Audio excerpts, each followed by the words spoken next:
Dan saudara, kita akan bahas kasus tewasnya pengawal pribadi Kapolda Kalimantan Utara yang diduga tertembak oleh senjatanya sendiri bersama Kabareskrim Polri periode 2009 hingga 2011, Komjen Purnawirawan Ito Sumardi. Selamat pagi Pak Ito. Pagi. Ya Pak Ito, kalau melihat kasus ini, Anda melihat apakah kita publik perlu menaruh kecurigaan pada kasus ini? Ya, yang pertama tentunya saya ingin menyampaikan duka cita kepada keluarga korban. Ya. Dan yang kedua, memang ada penjelasan sementara dari Kabid Humas Polda Kaltara yang mengatakan bahwa yang bersangkutan atau almarhum itu adalah menikah.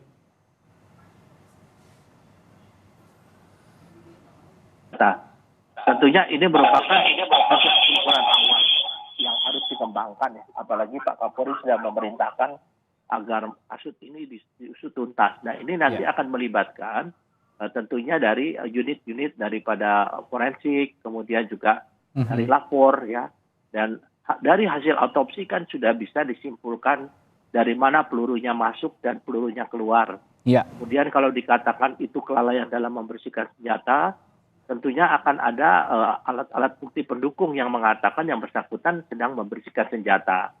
Dan kemudian ada saksi lain ya yang menemukan pada saat yang bersangkutan meninggal. Tapi yang jelas yang saya ketahui pada saat itu Bapak Kapolda Kaltara sedang berada di Jakarta. Sehingga Walpri itu memang tidak sedang bertugas dan ada di mes atau di mesnya tempat dia tinggal. Demikian. Baik, nah ini kan saat ini autopsi sedang dilangsungkan begitu ya. Tadi juga Pak Kapolri menitipkan pesan bahwa nanti selain otopsi juga akan ada proses penyelidikan yang lain yang dilakukan untuk mencocokkan apakah mensinkronkan begitu apakah kejadian ini benar-benar kelalaian dari yang bersangkutan dan akhirnya mengakibatkan meninggal dunia begitu. Katanya sedang membersihkan senjata ya kalau saya tidak salah. Nah, dari proses otopsi Pak Ito, apakah semuanya nanti hasilnya sudah cukup untuk menjawab ini ataukah ada perlu tambahan penelusuran lain begitu?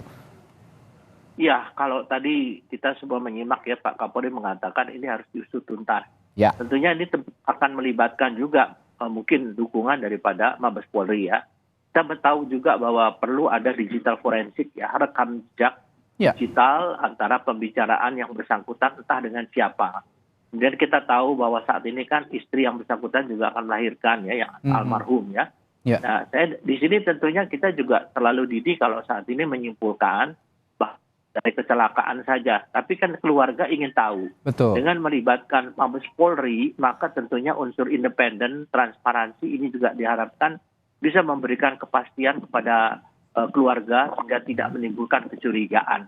Ya saya kira mungkin ada satu hal yang mungkin pengalaman saya dulu ya, biasanya kalau orang bunuh diri itu kan biasanya dilakukan kepada bagian tubuh kepala. Jika sekarang kan di bagian tubuh badan dan tentunya ini akan menjadi satu bahan bagi ahli-ahli forensik kita yang menentukan dari arah mana kemudian apakah yang bersangkutan itu tangannya kidal atau tangan kanan sehingga memegang senjata itu bisa memungkinkan terjadi kecelakaan ya. Kita kategorikan saat ini adalah kecelakaan ya. Kecelakaan kan tentunya kelalaian. Demikian. Lalu begini Pak Ito, dari keterangan Polda Kaltara dari Polda Kalimantan Utara ini kan mengatakan bahwa yang bersangkutan almarhum ini sedang lepas tugas begitu ya dan berada di kediaman dinas ya atau mes itu di dalam kamarnya dalam keadaan seorang diri, tidak ada orang ataupun yang menemaninya saat itu. Tapi kondisinya begini Pak Ito, kalau misalnya di mes begitu Pak Ito sebagai yang pernah juga mengalami hal ini tentunya ini kalau di mes atau di rumah dinas begitu tentunya kan ada CCTV ya. Biasanya begitu ya Pak Ito ya?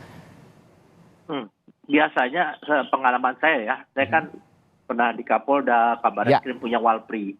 Kalau di dalam mes ruangan itu tidak ada, tapi di luar ruangan itu ada.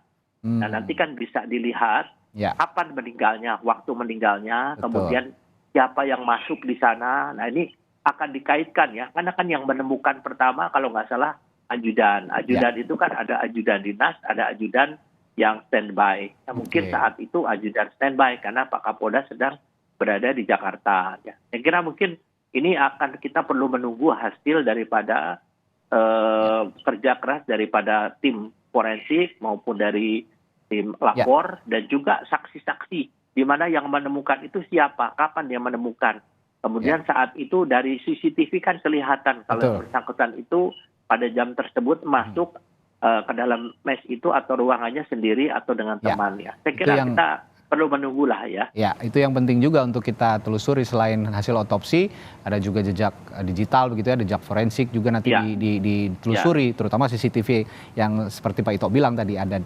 apakah yang bersangkutan ya. masuk sendiri ke dalam mes atau seperti apa. Nah, lalu Pak Ito dengan prosedur untuk pengamanan senjata anggota. Nah, ini kan yang bersangkutan diduga tertembak senjatanya sendiri saat sedang membersihkan senjatanya begitu Pak Ito. Nah, kalau Ya. prosedur untuk pengamanan senjata memang demikian harus ada pembersihan rutin seperti itu ya Pak Ito ya?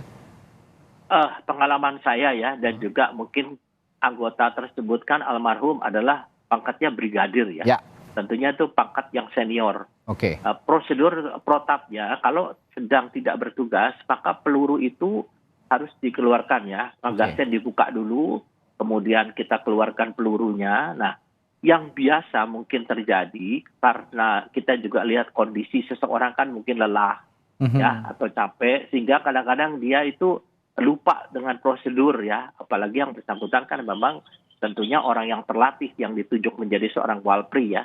Dia punya Ya, kemampuan. Ya, biasanya kita kosongkan senjata dulu, baru kita istirahat. Tidak pernah ada senjata yang diisi ya, dalam keadaan terisi pada saat kita sedang beristirahat. Nah, pada saat pengosongan senjata ini bisa saja terjadi. Pada saat dikokang senjata itu, maka masih ada satu peluru yang tertinggal di dalam. Nah, oke. ini yang kita tidak tahu ya, tapi ini saya bicara berdasarkan pengalaman Ya, dan tentunya kembali kepada masalah kondisi fisik dan yang bersangkutan, tentunya juga ini akan menjadi satu bahan pertimbangan apakah saat itu yang bersangkutan dalam keadaan lelah pada saat ada kegiatan, banyak kegiatan atau tidak. Saya kira ini akan menjadi satu kesimpulan yang lengkap yang disampaikan Pak Kapolri tadi. Yang oke. kita tunggu bersama. Baik, mohon maaf nih Pak Ito, saya juga tidak ingin terlalu detail sebenarnya untuk membahas bagaimana almarhum ini tertembak, tapi dari yang Anda ketahui begitu, ini kan sedang membersihkan senjata begitu ya. Nah, si moncong senjata itu apakah harus menghadap ke depan atau bagaimana prosedurnya? Karena kan kalau lihat dari keterangan dari Polda Kaltara ini tertembak di bagian dada begitu. Nah, ini kalau dengan logika berpikir kita ini berarti moncong senjata menghadap ke bagian tubuh yang bersangkutan begitu Pak Ito. Ini bagaimana prosedurnya seperti ini? Ya, kalau prosedurnya adalah senjata harus menghadap ke tanah, ke bawah Oke. ya.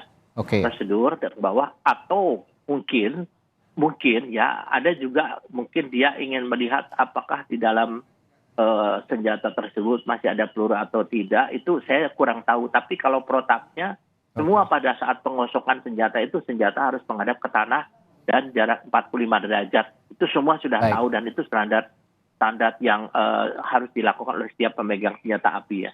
Oke. Demikian. Terakhir Pak Ito, strategi untuk bisa mengungkap kasus ini dengan terang benderang begitu, apakah memang betul karena kelalaian atau kan ada faktor lain? Bagaimana strategi penyidikan yang tepat begitu, yang cermat untuk dilakukan? Lalu bagaimana juga Polri bisa mengevaluasi kasus-kasus seperti ini agar tidak terjadi lagi, Pak Ito? Ya, yang pertama adalah tentunya melibatkan dari Mabes Polri ya. Oke. Karena kan di situ harus ada namanya transparan ya. Karena tidak mungkin kita tahu kasus yang lalu ya pada saat Pak Sambo itu kan juga melibatkan semua itu. Kemudian yang berikutnya ini harus menjadi bahan evaluasi. Kenapa ini bisa terjadi? Kalau memang ini merupakan kelalaian yang mengakibatkan kecelakaan, ini tidak boleh terjadi lagi. Dan saya kira ini akan menjadi satu evaluasi, apalagi yang almarhum adalah anggota BRIMOB ya.